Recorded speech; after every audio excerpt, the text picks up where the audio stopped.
NEET controversial question part 1. So ഈ question ഒന്ന് നോക്കുക. Which one of the following statements refers to reductionist biology? ഇപ്പോൾ reductionist biology എന്ന് പറയുന്ന കോൺസെപ്റ്റ് നമ്മുടെ NCERT വരുന്നത് സെൽ സ്ട്രക്ചർ ആൻഡ് ഫങ്ഷൻസ് എന്ന് പറയുന്ന യൂണിറ്റിന്റെ ഇൻട്രൊഡക്ടറി പാർട്ടിലായിരുന്നു. അപ്പോൾ കഴിഞ്ഞ കൊല്ലത്തെ NEET 2025 ഒരു ക്വസ്റ്റ്യൻ ആണ് നിങ്ങൾ ഇവിടെ കാണുന്നത്. ആൻഡ് ഇതിന്റെ ആൻസർ എങ്ങനെയാണ് കണ്ടുപിടിക്കുക എന്നുള്ളത് നമുക്കൊന്ന് നോക്കിയാലോ.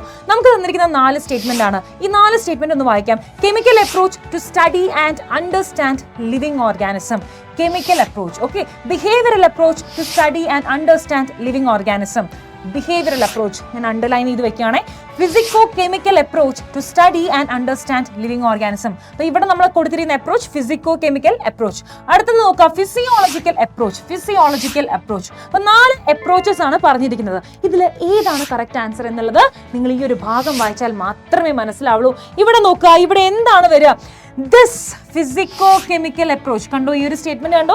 This physico-chemical process to study and understand living organism is called reductionist biology. അങ്ങനെയാണെങ്കിൽ ഇതിന്റെ ആൻസർ എന്താണ് വരിക? ഓപ്ഷൻ 3 ആയിട്ടുള്ള physico-chemical approach to study and understand living organism എന്നുള്ളതാണ്. അപ്പോൾ ഇങ്ങനെയുള്ള ഇൻട്രസ്റ്റിംഗ് ക്വസ്റ്റ്യൻസ് കാണാനായിട്ട് അടുത്ത ഒരു ഷോർട്സിൽ നമുക്ക് വീണ്ടും കാണാം.